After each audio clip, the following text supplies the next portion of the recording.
Monsieur André Ferrand, bonjour. Bonjour. Vous êtes sénateur représentant les Français établis hors de France et vous êtes membre de la Commission des finances.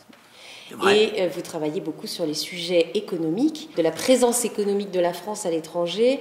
Et on sait, Dieu sait que ce sujet est important, alors que notre balance commerciale est lourdement déficitaire, puisque je crois que le déficit dépasse 70 milliards d'euros.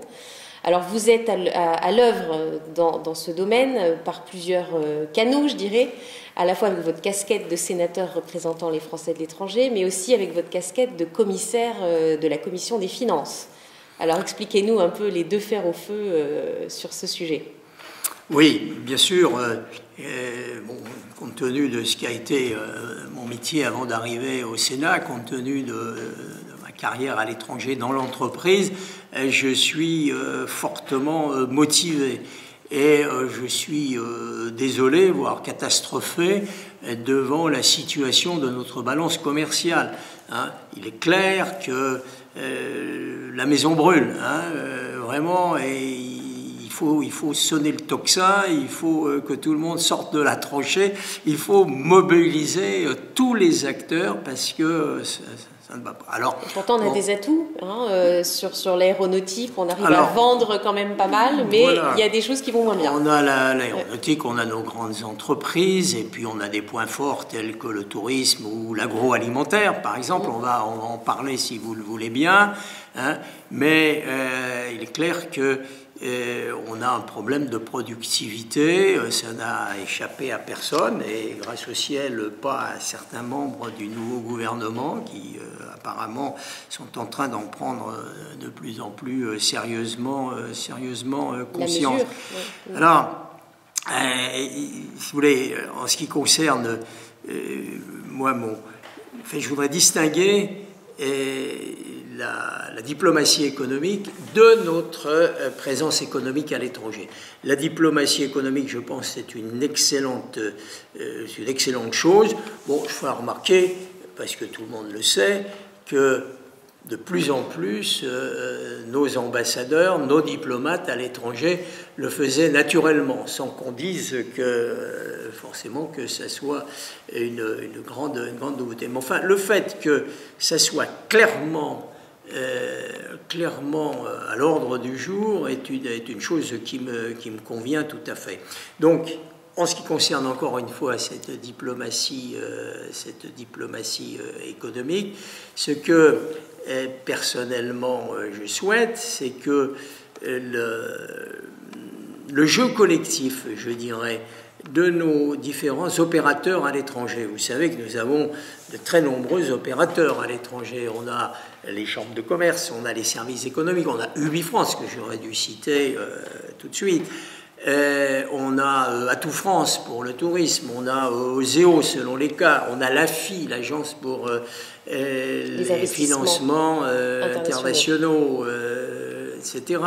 On a, j'ai cité Atout France, je crois, on a Sopexa pour l'agroalimentaire, on a les conseillers du commerce extérieur, on a les chambres de commerce, on a plein d'acteurs, et le problème est de les faire travailler ensemble d'une façon organisée, volontariste, en ayant localement, en se fixant des objectifs, en recensant les domaines dans lesquels on a des marges de progrès importantes, si vous voulez, et puis s'organiser dans un plan d'action. Alors que l'ambassadeur, que le chef de poste soit le leader officiel de ce jeu collectif, ça me paraît la moindre des choses. Et ça, c'est une chose que vraiment nous souhaitons voir mettre en place.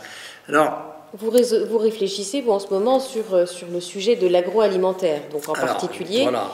Alors, je crois que vous n'êtes pas seul dans cette réflexion. À la Commission des finances, vous avez lancé un travail qui s'achèvera, je crois, au début de l'année prochaine sur la filière agroalimentaire et ses capacités d'exportation à l'étranger.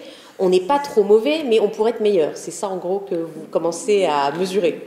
Oui, on peut le dire de cette manière.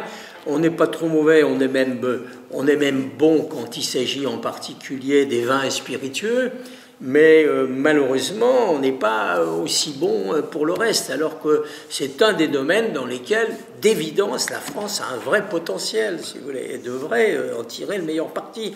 Pensez qu'on est les 4e exportateurs aujourd'hui et qu'on s'est fait passer devant les Pays-Bas grâce à leur plateforme, leur logistique, leur plateforme intermodale, etc. Et puis leur qualité de leur gestion aussi. C'est des gens très... Donc vous irez voir peut-être aux Pays-Bas comment ils se sont organisés.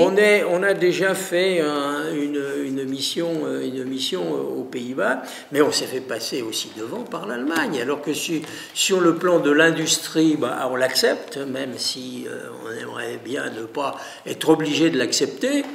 Mais on l'accepte, tout le monde le sait. Par contre, sur le plan agroalimentaire, on aurait pu imaginer que nous ferions mieux. C'est pas le cas. Bon, je le dis en passant, la raison principale qu'on m'avance toujours, c'est le fait qu'il n'y a pas de salaire horaire minimum en Allemagne. Alors ça... C'est une question de compétitivité prix, là. On peut le Donc vous êtes en train discuter. de travailler là-dessus, d'identifier les causes, les caractéristiques de notre système, de les comparer aux autres systèmes qui marchent parfois mieux que le nôtre. Et puis j'imagine que nous aurons droit, donc en janvier ou en février 2013, à un rapport avec toute une série de préconisations pour que l'agroalimentaire français se porte mieux à l'avenir. Tout à fait. Nous sommes 4 commissaires des finances à travailler sur le sujet. 2 autour de la mission dite économie, 2 autour de la mission agriculture.